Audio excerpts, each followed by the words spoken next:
눈에 들어가도 상처 위에 발라도 혹은 아이들이 실수로 먹더라도 괜찮아야 한다는 마음으로 달려왔습니다. 아이부터 어른까지 수아비스. 이렇게 좋은 화장품 전 국민과 나누기 위해 수아비스 아이 모델 선발 대회를 개최합니다. 아이부터 어른까지 수아비스. 아이를 포함한 가족 모두가 참여 가능합니다. 지금 검색창에 수아비스 화장품을 검색하세요. 아이부터 어른까지 수아비스. 평생을 수아비스와 함께할 모델, 바로 여러분과 여러분의 아이가 될 수 있습니다. 아이부터 어른까지 수아비스. 맛있어. 너무 맛있어. 와, 아삭거리는 소리 들려? 와, 진짜 맛있다. 이 김치 어디에서 샀어? 김치 어디서 샀냐면 화 뭐? 무슨 김치라고? 그러니까 어디 김치냐면 바로 뜸들이지 말고 빨리. 도대체 어디 김치야? 화통김치. 화통김치라고. 국내산 재료로 100% 자체 생산하는 화끈하게 통하는 화통김치. 얼른 검색해서 사 먹어.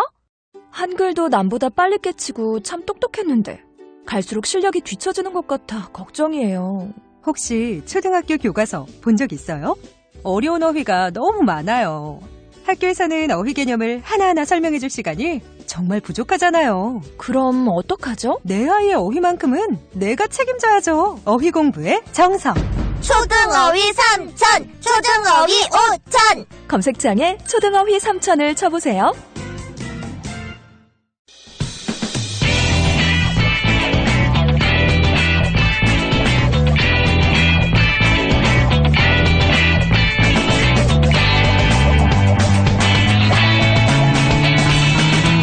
김어준의 뉴스공장.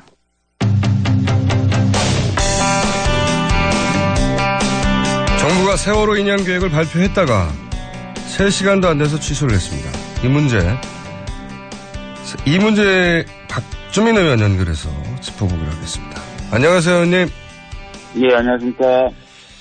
자, 불과 3시간 만에 다시 취소를 했는데 우선 해수부는 취소 이유가 뭐라고 공식적으로 해명하고 있습니까?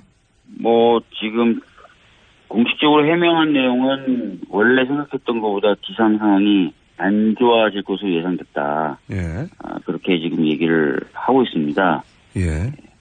근데 그거 말고도 지금 최근 보도되는 것을 보니까 인양불 꼬임 현상도 발생을 했고 그것을 좀 해결하는 데 시간이 걸릴 것이다. 그렇기 때문에 취소한 것이다. 이런 얘기들도 지금 나오고 있습니다. 예. 원래는 날씨가 좋다고 해서 인양한다고 했다가 2시간 만에 갑자기 날씨가 나빠져서 안 된다고 하는 해명 자체도 이게 신뢰가 가지가 않는데요. 그죠?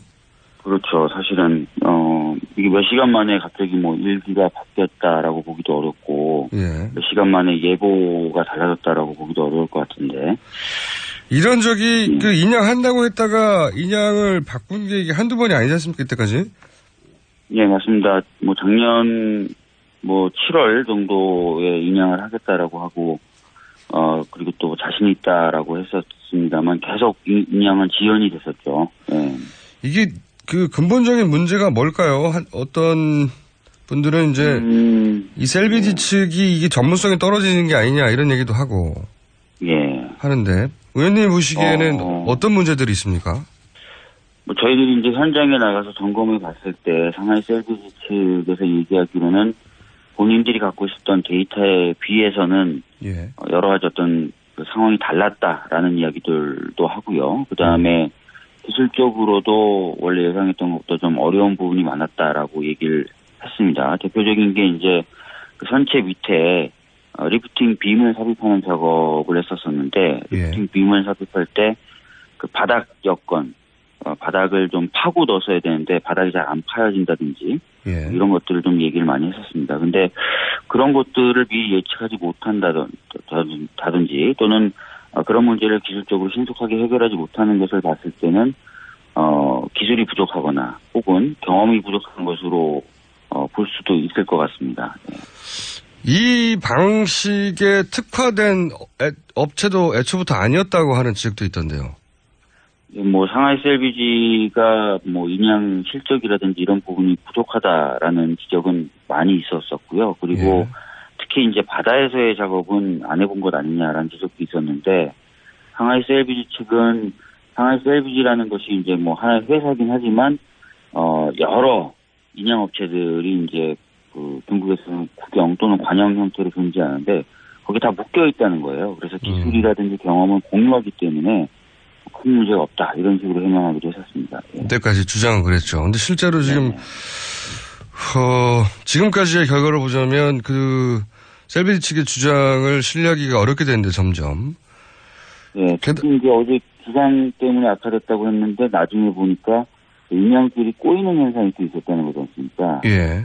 그러니까 인양길 꼬이는 현상 같은 경우는 저는 예상을 못했다는 것으로 보여지고요. 예. 그렇다면은 역시 기술적인 부분에서 한계를 좀 갖고 있는 것 아닌가라는 우려를 가지게 됩니다. 그리고 이제 그 인양 방식에 있어서도 네. 중간에 변경을 했지 않습니까? 유가족들이 애초에 주장했던 방식으로. 맞습니다. 예. 가족분들은 그 사고 해역에 그 바람이 세고 그다음에 조류가 세기 때문에 조류라든지 바람의 영향을 받지 않는 그 반잠수식 바지선, 재팅 바지선이라고 부르는데 그 재팅 바지선을 이용한 인양을 처음부터 요구를 했었던 것이거든요. 예. 그런데 이제 상하이셀비지는 그 방식을 채택하지 않고 해상에 바지선 위에 이제 크레인을 세워가지고 예. 크레인에서 와이어를 걸어서 끌어당기는 그런 방법을 고집했다가 작년 말에 예. 방식을 가족분들이 애초에 요구했던 그 방식과 유사한 방식으로 변경을 했었습니다. 예. 저기 의원님 전화기에서 입을 조금만 떼셔야 될 것 같아요. 소리가 약간. 예. 그러니까 이런 모든 것들이 작년 11월이면 선정되고 나서 1년도 넘은 1년 한 2개월 지난 다음이거든요. 그런데 그 유가족들이 주장했던 거를 안 한다고 했다가 결국은 유가족들이 주장하는 방식으로 변경한 걸 보면 이 전문성이 굉장히 부족한 거라고 하는 지적이 타당하단 말이죠. 네, 맞습니다. 사실 그래서 가족분들은 상하이셀비지가 이번 인양을 어떤 치밀한 계획과 어떤 설계를 통해서 하는 것이 아니라 주먹구구식으로 하는 것 아니냐라는 문제제기도 해오셨었고 더 나아가서 사실상 그 상하이셀비지 차원에서는 이번 인양을 인양 기술 습득 또 연마 뭐 이런 장으로 여기는 것 아니냐 이런 비판도 많이 하셨었습니다. 예. 그러니까요. 그런 비판에 대해서 뭐 걱정되니까 하는 비판인가 싶었다가도 지금 결과를 보면 그런 비판이 맞는 비판이었다 싶어요. 지금. 예, 사실 뭐 이번 같은 경우에는 굉장히 자신만만해했었거든요. 예. 특별한 어떤 기술적 문제는 더 이상 없을 것이다. 뭐 이런 식으로 호언장담을 했었었는데 결과적으로 지금 뭐 기상 여건 변화도 변하지만 인양줄 꼬임이라는 기술적 문제도 발생한 거기 때문에 불안함이 여전한 상황입니다. 예. 또 한 가지 그 많은 분들 지적하는 것은 이게 이제 된다고 했다가 안 되고 된다고 했다가 안 되고 이런 것들이 기술적인 부분도 기술적인 부분이지만 어떤 정치적 판단이 있는 거 아니냐. 계속해서 연기되거나 무산되는 것이 이런 의혹을 갖지 않습니까? 예, 그런 의혹을 가지고 계신 분들이 많죠. 또 뭐 그런 의혹을 가지신 분들 입장도 충분히 이해가 되고 또 오히려 합리적이라고 여겨지기까지 하는 것이 아까도 말씀드렸지만 몇 시간 후에 기상 환경을 잘못 예측해가지고 뭐 미뤄진다든지 이런 일들이 뭐 자주 반복이 되다 보니까 이게 단순히 진짜 어떤 기술적인 부분 때문이냐 아니면 정치적인 고려 때문이냐 이런 의혹을 할 수밖에 없는 그런. 안 할 수가 없죠. 예. 자, 그리고 또 그 구멍을 많이 뚫었던 문제에 대해서도 유가족들이 계속 지적하지 않습니까, 이게?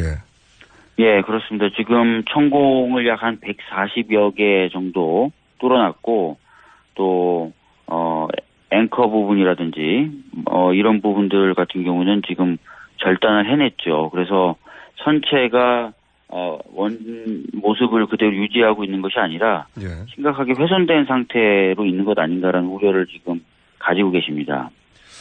훼손은 이미 됐죠. 사실 이렇게까지 구멍을 많이 뚫을 일이었는가. 애초에는 뭐 2개의 구멍으로 충분하다고 했었는데, 이젠 이미 훼손됐기 때문에 되돌릴 수도 없고. 그리고 또 쟁점이 이제 그 인양한 이후에 선체 조사 방법 이런 것도 논란이라고 하는데 설명 좀 해주십시오. 지금 해수부가 채택한 선체 내부 조사 방법은 인양한 후에 육상에 거치를 하고 나서 선체를 크게 세 등분으로 나누겠다는 겁니다. 인양한 후에. 예, 인양 후에. 그래서 세 등분으로 나눠가지고 선체 내에 진입하고 수색하고 하는 작업을 하겠다라는 게 현재까지의 해수부의 입장입니다. 예. 근데 이제 많은 가족분들이 그렇게 이제 선체를 등분 나누게 되면은 진상조사를 하기에 더 어려워진 상황이 되는 것 아니냐. 이런 우려를 가지고 있고요. 또 하나는 그런 식으로 선체를 절단하는 과정에서 선체 내부에 남아 계실 미수습자분이 훼손될 수도 있다. 이런 우려도 제기하고 있는 것입니다. 그래서 선체 절단을 무조건적으로 반대하시는 게 아니라 인양된 상태를 좀 보고 나서 방식을 최종적으로 결정하자라고 지금 주장을 하고 계신 겁니다. 지금 그러니까 해수부에서는 세월호의 그 구멍, 천공을 140여 개 뚫은 것도 훼손이라고 유가족들은 주장하고 있는데 그게 더 나아가서 세월호의 선체 자체를 3등분으로 절단한다는 거죠? 네네네. 그러니까 3등분이라고 하면은 좀 약간 오해 있으실 수 있는 것 같은 세 부분으로 절단하는 것을 예정하고 있습니다. 예. 그러니까 보통 이제 사고가 나면 뭐 자동차 사고도 그렇습니다만 당장 자동차를 그대로 그 사고 상황대로 봐야지 이제 사고 당시 상황을 유추하고 이제 조사할 수 있는데 세월호 같은 경우에는 철저히 구멍이 뚫리고 이제 분리가 되는 상황이 돼버리는 거네요. 네, 그렇게 되면은 이제 특히 대법원 판결에서 지적했었던 조타 기의 작동이 잘못됐다라고 볼 수도 있는 것 아니냐, 스크류가 작동이 잘못됐을 수도 있다는 것 아니냐 등등 기계 계통의 어떤 잘못들을 좀 살펴볼 필요도 있는데 그런 부분도 좀 보기가 어려워지는 것 아닌가라는 우려를 가지고 계신 겁니다. 예. 그런 지금까지 정부가 해왔던 세월호에 관해서 진상 규명을 어떻게든 막으려 했던 노력에 비춰보자면 지금 하고 있는 조치들에 대해서 의심의 눈초리를 거둘 수가 없는데 지금 세월호 특조위도 지금 끝났는데 이 2기 특조위는 어떻게 되는 겁니까? 관련 법안들, 선체조사 특별법도 본회의를 통과했다고 하는데 이런 법안들은 어떻게 되는 건가요? 지금 세월호 참사 관련돼서 전반적으로 조사를 하는 2기 특조위는 법안이 발의된 후에 신속처리 안건으로 작년에 지정이 되어 있습니다. 그래서 자유한국당 등 세월호 조사에 대해서 좀 반대하는 분들과의 협의나 논의할 필요 없이 시간만 지나가면 본회의에 상정돼서 통과가 되도록 되어 있습니다. 그래서 그것도 300일 아닙니까? 그냥 그대로 330일이어서 11월이고요. 올해 11월이 되는 거고. 아무래도 올해 12월에는 통과된다는 거죠. 11월에는. 그렇습니다. 예, 11월에. 그리고 그 사이에 사실 선체가 인양이 되는데 그럼 인양된 선체는 누가 보느냐? 조사위원회도 없는데. 예, 그런 문제를 해결하기 위해서 세월호 선체조사 특별법이 지지난주에 통과가 됐습니다. 다행히 통과가 됐군요.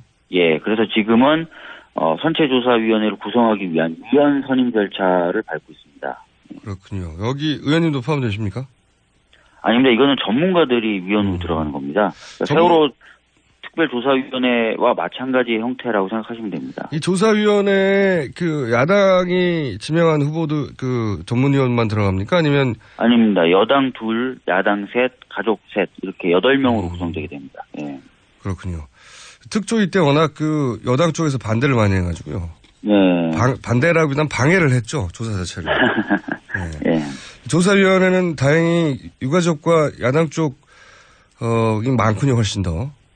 예, 아무래도 그래서 좀 더 정부로부터는 독립되게 전체를 조사할 수 있을 것으로 보여집니다.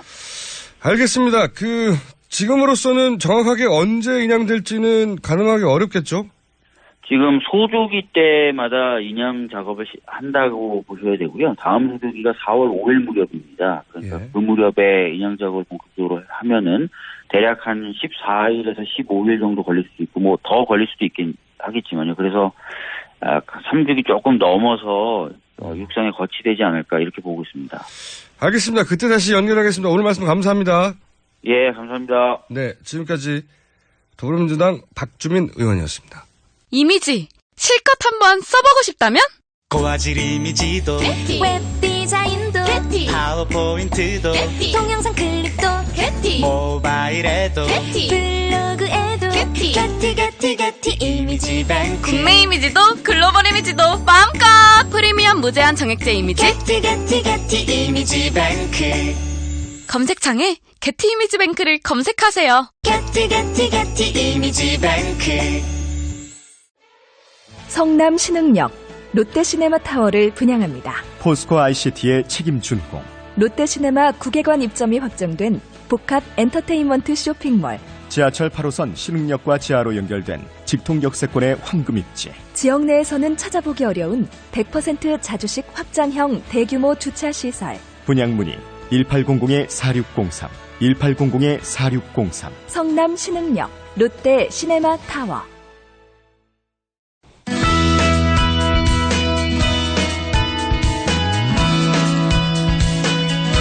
최순실의 단골 성형외과 김영재 의원의 중동 진출에 부정적 의견을 냈다가 아버지, 할아버지까지 3대가 세무조사 그리고 공무원인 가족들이 전부 인사보복을 당했다고 했던 대원 어드바이저리 컨설팅의 이현주 대표 기억하시죠?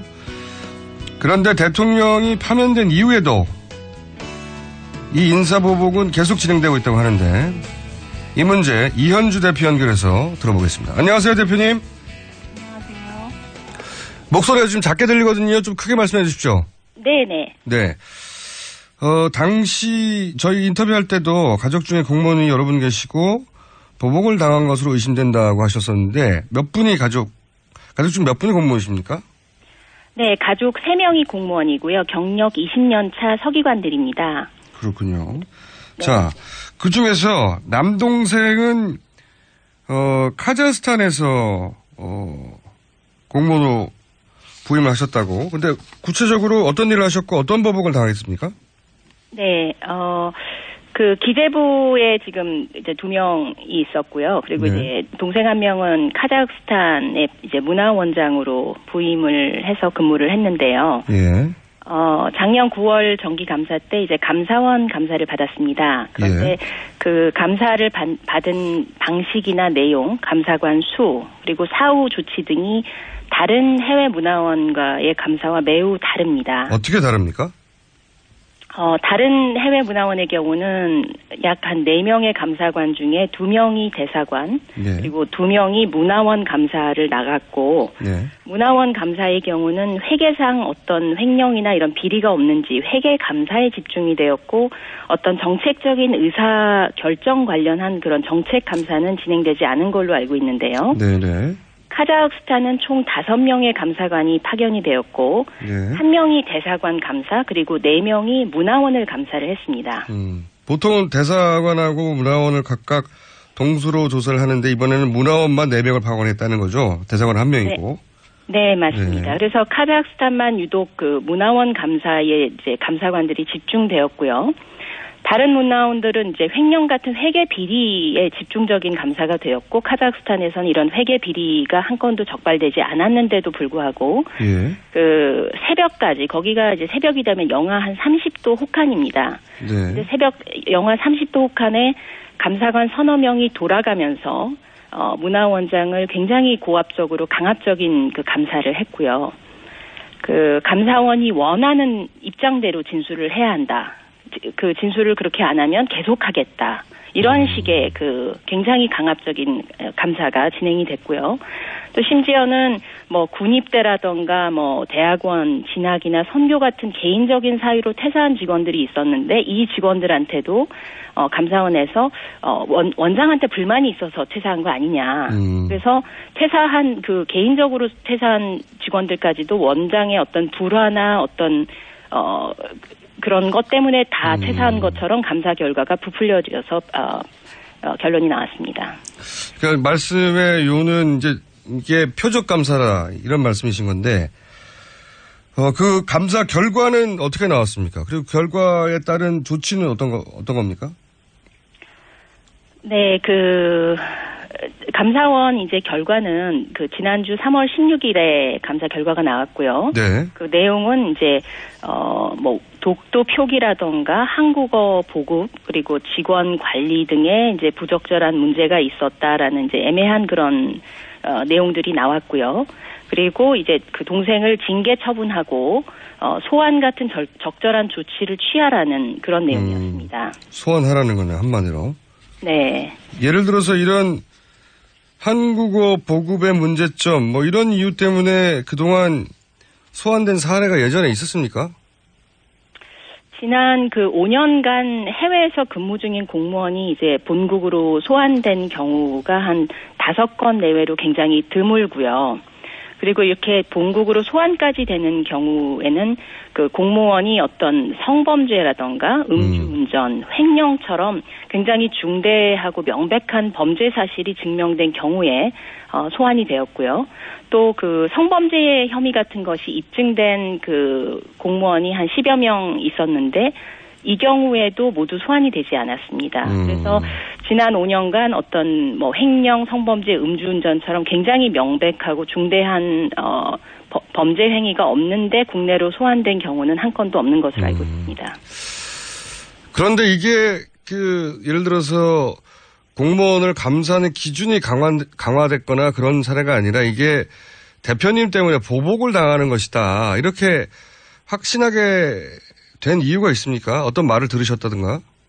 네, 그 작년에 이제 기재부에서 근무하던 이제 경력 20년 차 이제 서기관인 저희 남편이 그 이제 배치 받고 한 3개월 만에 그 와이프가 대통령을 노하게 했다. 그래서 이제 당신이 기재부에서 더 이상 근무할 수 없고 바깥으로 나가야 된다. 아, 그런 얘기를 직접 들었답니까?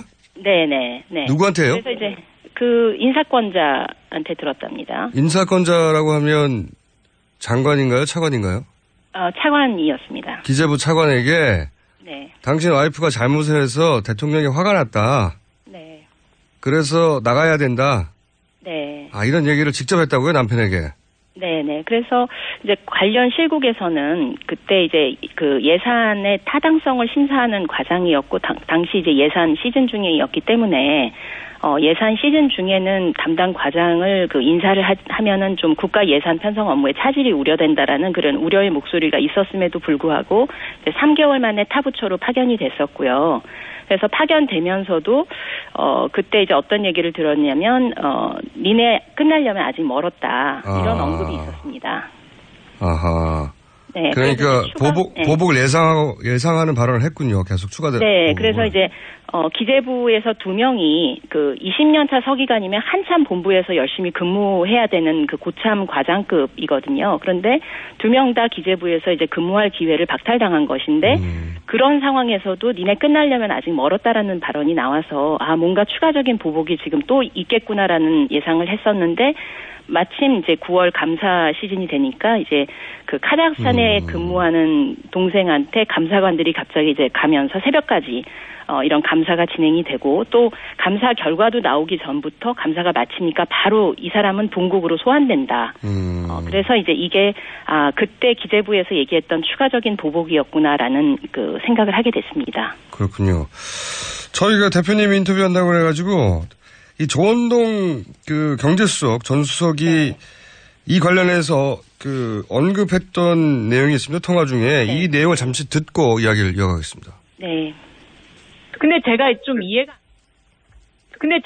이해가 안 가는 게 선생님 세무조사까지 받았으면 되는데 또 16년에 들어서 그렇게 온 가족을 다 다시 인사불이익까지 줘야 되면 그게 누구한테 혜택이 가는 거죠? 그러니까 그게 이제 초과되어 있다는 게 무서운 거야. 단추를 하나 누르면 온갖 사방으로 하면서 충성 경쟁을 하거든. 충성 경쟁하는 거거든. 네. 그러니까 이제 그런 게 해가지고 뭐 수납하라고 하지 않는 한 계속 하잖아. 예. 돈 한 번 던지면은 그 뒤에 뭐 개구리가 죽는지 어떤지는 그거는 모르는 거 아니야. 네. 네. 그러니까 사실 안정범이나 정무차관도 그런 거에 대한 죄의식은 모르지. 네. 그래서 자기는 그냥 그냥 한마디 한 것 뿐인데. 네. 그렇게 얘기하지만, 그거는 뒤에까지 옆에를 생각을 안 하는 거지. 이게 이제 그 조원동 전 수사하고 대표님하고 전화통화 내용 아니겠습니까? 네. 네. 이 내용이 그러니까, 아니, 이렇게 불이익을 줬는데 왜 계속하냐. 네 누구 좋으라고 하는 거냐 했더니, 결국은 충성 경쟁 때문이다 이렇게 말을 했잖아요. 네, 맞습니다. 그 충성하려고 연자제 보복을 해서 이제 모든 가족들이 거기에 피해를 받게 됐다. 그리고 그 보복을 한 고위 공직자들은 어떤 죄의식도 없다. 이제 그런 내용이고요. 청와대 지시는 스탠딩 오더이기 때문에 그걸 중지하라는 지시가 다시 내려가지 않으면 관련 부서는 그 지시를 계속하고 그래서 가족들에 대한 보복이 지금도 현재 진행 중이다. 이런 내용입니다. 조직 입장에서는 한번 내려온 오더는 계속 간다. 그런데 이제 대통령이 계속 자리에 있으면 모르겠는데 탄핵이 됐지 않습니까? 그런데도 계속 진행하는 이유가 뭘까요? 이 정도는 멈춰야 되는 거 아닌가요? 아마도 그 국정농단에 부역한 분들이 아직도 그 부서에서는 건재한 것 아닌가 그런 좀 의구심이 듭니다.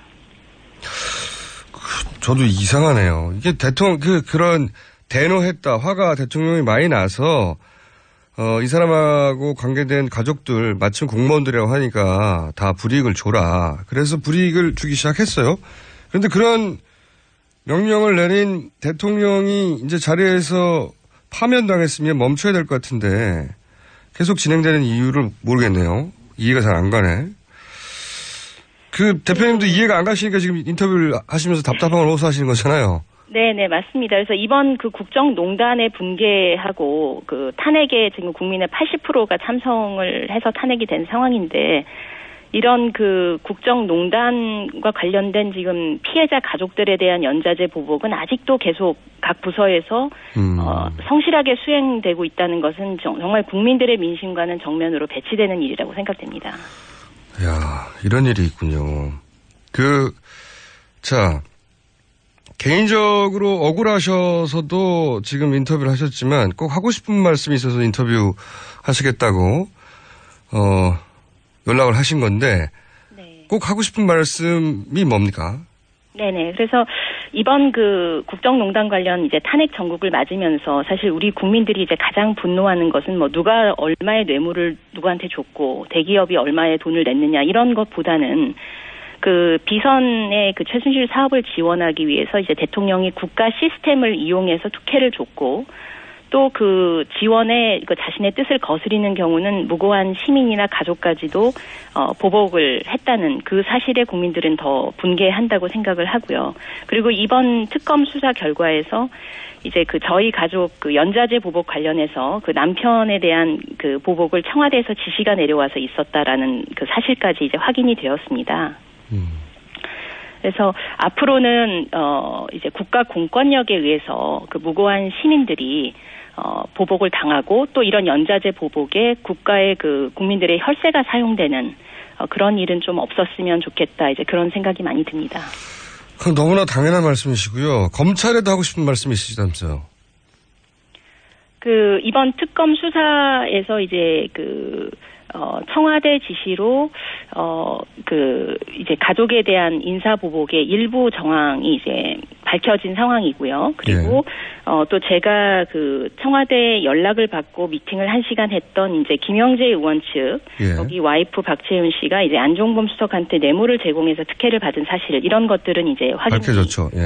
밝혀졌습니다. 그래서 앞으로 이제 검찰 2기에서는 아직 그 특검이 밝히지 못한 그런 남은 보복 실태가 조금 더 명백하게 밝혀져서 진실이 더 밝혀져야만이 앞으로 다른 정권이나 그 후 세대에도 이런 비슷한 그 무고한 시민들과 그 가족들까지 연자제로 공권력이 보복하는 그런 일들을 다시는 일어나지 않게 방지할 수 있지 않을까 생각이 듭니다. 그렇겠네요. 그때 말씀하신 게 국세청도 동원되고 국정원도 동원되고 감사원도 나오고 외교부, 문체부, 기재부 다 언급하셨는데 지금 기재부 관련해서는 특검이 발표한 게 없죠.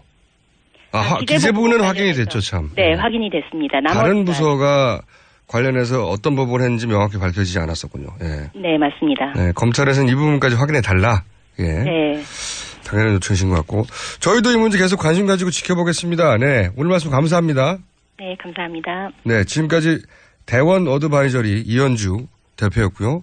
기재부 혹은 외교부 관계부처의 보복이 계속되고 있다는 이현주 대표의 인터뷰였는데 저희는 반론권을 보장합니다. 기재부에서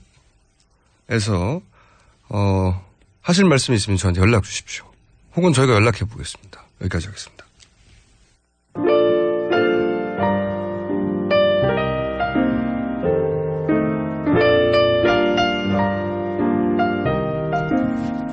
자, 불친절한 AS.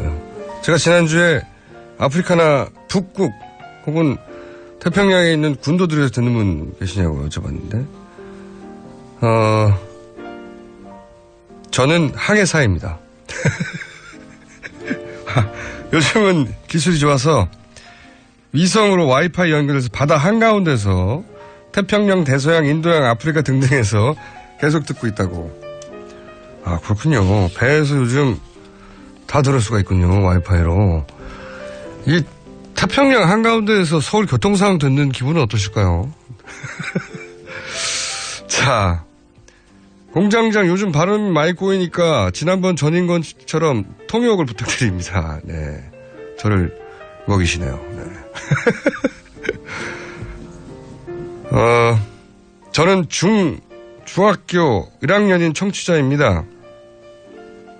저희 엄마 말로는 공장장이 카톡을 거의 안 읽어준다고. 매일 아침 듣는데 제발 카톡 좀 읽어주세요. 학생, 어머니 이름을 말해줘야 읽지. 앞으로 어머님이 보내시면 한번 읽어드리겠습니다. 네.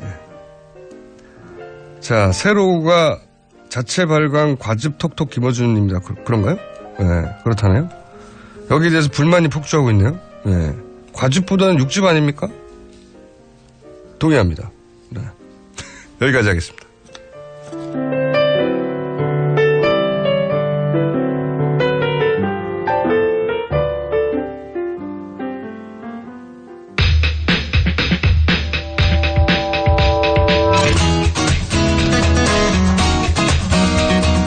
르몽드 디플로마티크 편집장 과거에 현재 위원. 안녕하십니까? 네, 안녕하십니까? 임상훈 위원 나오셨습니다. 자, 오늘은 어떤 주제입니까? 오늘은 지금 미국의 틸러슨 국무장관이 동아시아 세 나라 방문했지 않습니까? 말이 많아요? 네. 오늘 첫 멘트도 하셨던데. 예. 일본, 한국, 중국을 이제 거쳐서. 다 저녁 먹었는데 우리만 저녁을 안 먹었어요. 게다가 저녁 먹자고 했는데 안 된다고 그랬어요. 근데 그거는 좀 사실관계를 진짜 어느 쪽이 맞는지 좀 뭐 중요한 얘기 아니고 뭐 밝혀지지 않아도 될지 모르겠습니다만은 어쨌든 사실관계가 지금 정확하게 나와 있지 않은 것 같아요. 그러니까는 한국 측에서는 틸러슨 장관이 그러니까 거부했다 이렇게 얘기를 하는데 틸러슨 장관은 또 반대로 얘기했죠. 한국에서 원래 주최하는 측이 제안을 해야 되는 거 아니냐. 제안이 없었기 때문에 우리가 이제 주최 측을 입장을 고려해서 내가 피곤하다고 얘기를 해줬다. 그래서 안 된 거다. 예, 이렇게 된 거거든요. 아니 굳이 우리나라 저는 근데 이건 우리 외교부의 해명이 좀 더 신뢰가 가는 것이 한편으로는 이런 기회가 있는데 우리 외교부가 그러니까요. 저녁 찬스를 그렇죠. 그걸 안 할 이유가 없지 않습니까? 만약에 진짜 그랬다면은 전형적인 외교적인 거대한 실수가 되는 것이고. 그러니까요. 그런 실수가 아니라면은 우리가 그걸 일부러 안 할 이유는 없을 텐데 일부러는 그러니까 안 했겠죠. 손님이 왔는데 시간대상 그리고 관례적으로 항상 1대1 장관끼리 만나면 만찬을 하는데 그렇죠. 굳이 일부러 이번에만 제안을 안 했다는 건 좀 말이 안 되고 일단 그리고 이제 그 다음 코스가 이제 중국 아니겠습니까? 그럼 중국에 가서 이런 말은 꼭 해다오라고 우리가 할 말이 있었잖아요. 근데 그 밥을 안 먹고 그냥 보낼 이유가 없죠. 저도 그런 것 같은데요. 미국 쪽에서 이거 이제 미국이 한국을 무시하는 거 아니냐 이런 얘기 나오니까 오히려 외교적으로 준비한 답변 같기도 한데. 그래서 저도 오늘 안 그래도 좀 작심을 하고 어쨌든 간에 지금 북핵 문제, 북한 미사일 문제 이 문제가 한국, 일본, 중국을 방문을 하면서 어떤 가장 핵심 사안 중에 하나가 되고 있으니까 꼭 이 동아시아 세 나라뿐만이 아니라 전 세계적으로도 지금 북핵 문제를 이번에 틸러슨 장관이 어떻게 세 나라를 방문하면서 풀 수 있을 것인가에 좀 관심이 집중되고 있거든요. 그래서 북한의 핵 문제와 관련해서 과연 미국의 역대 정부들이 책임이 없는가, 책임이 또 있는가, 있다면 얼만큼 있는가 이 얘기를 좀 해보고 싶어요. 자, 저는 그 얘기하시기 전에 또 한 가지 이유에서 이 틸러슨의 해명이 100% 신뢰할 수 없다고 보는 이유가 뭐냐면, 네. 그 트럼프 같은 경우에 그 독일에 총리가 왔는데, 메르켈 총리가 왔는데, 메르켈 총리가 악수하자고 하는데, 그 장면 보셨죠? 저도 봤습니다, 동영상. 나는 그런 거 처음 봤어요, 외교 저는. 관례상 그런 건 처음 봤습니다. 그러니까요. 아니, 그 나라에 방문했잖아요, 게다가. 네. 손님을 불러놓고. 독일 총리가 와가지고 기자들이 막 사진을 찍으면서 그때 그 앞에 상황을 보면 그 악수가 이렇게 연출을 원하니까. 네. 기자들이 뭐 악수 뭐 이런 얘기 하니까 메르켈 총리가 하실래요? 네, 멀뚱멀뚱 있다가 트럼프 대통령한테 악수하실래요? 하고 물어봤어요. 영어로 그것도. 그래도 안 하죠? 그랬더니 최소한 반응을 해야 되잖아요. 반응. 트럼프는 그 앞에만 쳐다보고 있습니다. 노라고 하든지 손이 아프다고 하든지 아니 괜찮다고 하든지 좀 이따가 하자고 하든지 뭐. 통상적으로는 악수를 하죠. 그게 싫다 하더라도 뭐 반응해야 될 텐데 어떻게 이렇게 깡그리 무시하고. 그리고 이제 혹시 못 보신 분들을 위해서 잠깐 설명을 해드리면 그러니까 메르켈 총리가 오른쪽에 앉았죠. 예. 그다음에 트럼프 대통령이 왼쪽에 앉았는데 예. 메르켈 총리는 앉은 자세 자체가 왼쪽으로 이렇게 돌아앉아 있어요. 그러니까요. 정상회담이니까 그렇죠. 상대방을 보고 있죠. 상대방 쪽으로 돌아앉았죠. 근데 트럼프는 앞을 보고 있어요. 전혀 시선을 그쪽으로 주지도 않고 말도 안 돼, 아예 정말. 앞을 보고 무슨 뭐 정말 그 싫은 사람을 일부러 만나는 것처럼 무례해도 이렇게 무례할 수는 없거든요. 외교 관례적으로 그리고 글쎄 이런 말까지 드려도 되는지 모르겠습니다만 어쨌든 간 트럼프 대통령도 그렇고 틸러슨 이번에 우리나라 그 3개국 온 장관도 그렇고 안한 무인이에요. 그 얘기는 제가 안 하려고 했는데 하는 거 보면 예. 자기들 전술 전략에 따라 필요에 따라 상대를 의도적으로 그러니까 트럼프는 의도적으로 무시한 거란 말이죠. 그러겠죠. 네. 장사꾼이 자기가 유리한 그렇게 말씀하셔도 괜찮을까요? 어때요? 맞는데 장사꾼 출신으로 예. 장사꾼 출신으로 틸러슨 장관도 맞습니다. 예. 외교관 출신도 아니고 정치인 출신도 아니고 트럼프도 장사꾼 출신이고 둘 다 장사꾼 출신이죠. 장사꾼 출신으로 필요하면 네. 그때 일부러 상대방을 무시하거나 협상에서 유리한 위치를 차지하기 위해서. 근데 네. 무시 당한 거라고 봐요. 우리 정부가 틸러슨을 무시할 이유가 없지 않습니까? 그렇죠. 그거를 그럴 이유는 없었는데. 네. 무시 당한 걸 철저히. 그리고 역대 정부 사실은 아까 뉴스에서도 나왔었죠. 일본과 한국을 아예 비교를 해서 차등 비교를 해서 아예 그냥 정확한 워딩으로 이렇게 얘기를 해줬죠. 사실 그런 그 차등 관계는 사실 우리 성조기 들고 나오신 분들한테는 참 충격적이겠죠? 유감스럽겠습니다만은 그래도 우린 또 이스라엘이 있으니까 또 이스라엘 국기 들고 오신 분들은 희망 가지셔도 일본은 됩니다. 가장 중요한 동맹, 한국은 중요한 파트너. 차등으로 비교했어요. 영어에서 그 비교급 최상급 있지 않습니까? 네.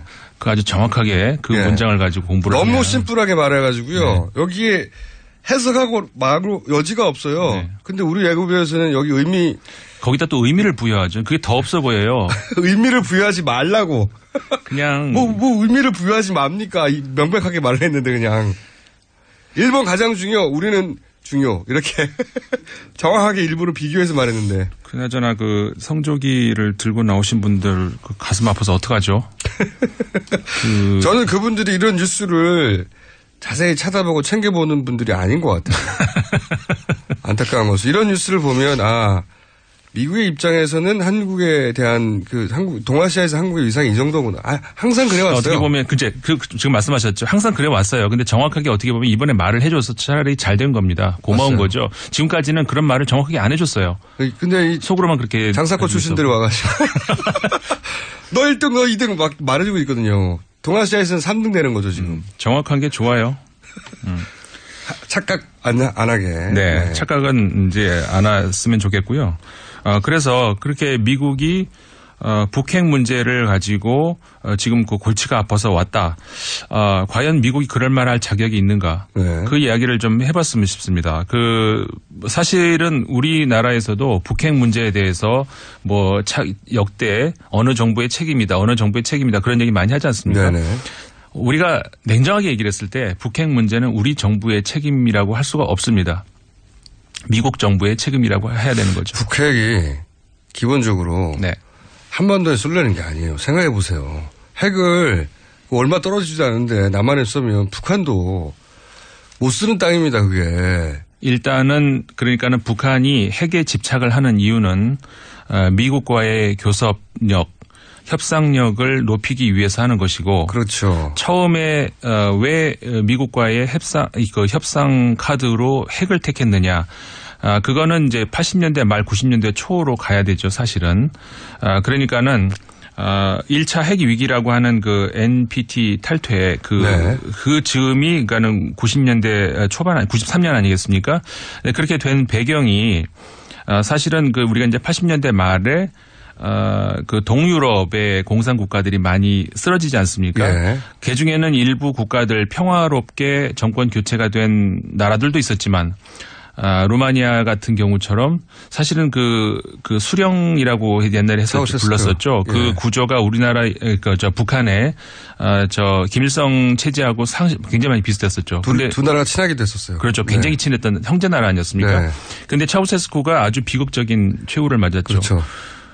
그 장면을 보는 북한이 굉장한 충격을 받았었죠. 네. 그리고 그 당시에는 아마도 북한이 조만간 루마니아처럼 될 것이다라고 예상을 하지 않은 전문가가 거의 없었을 겁니다. 맞습니다. 네. 그때는 북한도 저런 결국은 그 운명을 맞을 것이다라고 많은 전문가들이 예상을 했었죠. 네. 당연히 북한 입장에서는 그 생각을 안 했겠습니까? 네. 정말 깜짝 놀란 북한이 그 미국과 대화를 요청을 하죠. 그러면서 평화협정 얘기도 해요. 예, 네. 그 제안을 한 것이 미군 한국에 남한에 주둔해도 좋다. 그리고 다 좋고 그러니까는 그 대신에 우리와 수교를 해다오. 그럼 평화협정 맺자는 한마디로. 거죠. 왜냐하면 북한 입장에서는 전쟁이 아직 안 끝난 거거든요. 그렇죠. 보통 전쟁이 끝나면 바로 평화협정부터 맺는데 우리는 인류사에 이런 경우가 없어요. 전쟁이 끝났는데 60년 이상 협정을 안 맺는 거죠, 지금. 협정을, 네. 평화협정을. 그렇죠. 네. 그러니까 정전만 돼 있는 거죠, 정전만. 그렇죠. 정전 상태로 어정쩡하게 남아있는 상태에서 그러니까 북한 입장에서는 살려만 주면 다른 거 다 우리가 양보하겠다. 이제 이런 그 제안을 한 셈이죠, 미국한테. 그때 했었습니다. 예. 그때가 이제 92년인데 그 그 아버지 부시 때였죠. 예. 근데 미국이 이걸 단호하게 거절을 했습니다. 예. 그러니까 왜냐면 곧 망할 거니까. 그렇죠. 미국에서 보고 그러니까는 미국 그 역대 그 공화당 정권들, 특히 공화당 그리고 이제 우리나라의 보수 정권들은 1차적으로 북한을 흡수 통일하겠다는 그런 목적 그리고 그게 가능할 거라고 생각을 항상 해왔었죠. 네. 그러니까는 금방 망할 나라를 우리가 왜 해주냐 이런 생각을 오판을 한 거죠. 한마디로 말해서. 네. 어쨌든 간에 결과적으로 지금까지 안 됐지 않습니까? 그러면서 살 길이 없다고 생각한 북한이 결국은 눈을 핵으로 돌리기 시작을 한 거죠. 그러기도 하고요. 그러면서 이제 인공위성 개발에 박차를 가하죠. 왜냐하면 인공위성 발사체 기술이 네. 결국은 대륙간 탄도탄 ICBM 발사체 기술과 원천적으로 유사하니까. 그러니까 북한이 가지고 싶은 핵의 능력은 미국에 대해서 우리가 니네 예를 들면 워싱턴에 핵을 쏠 수도 있어. 네. 이걸 갖고 싶은 거죠. 네. 그러니까 우리를 멸망시키려고 하지 마. 협상의 대상으로 삼아. 이게 이제 물론 핵 보유 양으로 따지면 북한이 10개를 가지게든 20개를 가지든 게임이 안 되는 것이 미국 핵 잠수함 한 대에 들어있는 핵의 양이 더 많아요. 그렇죠. 북한 그러니까 전체가 소유한 것보다. 또 1대1 대결 양 그런 게 아니고 사실은 그 고양이한테 몰려있는 쥐 같은 그런 입장이죠. 그러니까는 구석에 몰린 마당에 더 이상 뒤로 갈 데가 없잖아요. 네. 그러니까는 목숨을 걸고 매달린 건데 핵에 매달린 건데 어떻게 보면 참 이렇게 그 미국하고 우리나라하고 북한하고 적어도 이제 80년대 말 이후로 정권 교체들을 이렇게 쭉 보면은 어떻게 보면 참 이렇게 우리가 어떻게 표현을 해야 될까요? 엇박자. 운이 없다 그래야 될까요? 어떻게 그렇게 안 맞을까 싶을 이쪽에 정도로. 진보 정권이 탄생하면 저쪽에 보수 정권이 나오고 네. 엇박자. 이상하게 안 맞아요. 그러니까 네. 사실은 우리나라 보수 정권 중에서 그나마 그 안보 그다음에 대북 전략 이런 거에서 그나마 굉장히 그 진보적이었다 상대적으로 할 수 있는 노태우 정권 당시 그때 미국은 아버지 부시 정권이 있었죠. 같이 가서. 그다음에 김영삼 정권이 들어서면서 클린턴 정부가 왔었고 그나마 살짝 그래도 비슷한 어떤 노선을 취할 수 있었던 그 정권이 겹쳤던 것이 김대중 정권과 클린턴 정권이 한 3년 정도 겹쳤던 거. 클린턴 정권 말기에 네. 마지막에 카터가 방문하고 네. 그다음에 사실은 평화협정이 맺기 직전까지 갔었죠. 그 3년간이 어떻게 보면 조금만 더 연장됐으면 어땠을까 아쉬운 정도의 6개월에는 한 달만 연장됐어도. 네, 맞습니다. 예, 그때 평화협정이 맺어서 사실 그때가 황금기였다고 할 수가 있는데 그 노벨 평화상 김대중 대통령 노벨 평화상도 그 사이에 나왔었고요. 네. 정말 안타까운 기간이에요. 네. 그러면서 이게 클린턴 정부가 끝나면서는 바로 부시 정부가 다 뒤집어 엎어놨죠. 다 뒤집어졌죠. 그래서 그게 이제 2001년도에 부시가 집권을 한 이후로 한 2003년 정도부터는 모든 그 대북 압박이 본격화되고 그때까지의 그 경수로 지원이라든가 이런 것 전부 다 이제 무효화되고 이렇게 되면서 다시 북한은 더 이상 기댈 곳은 없다.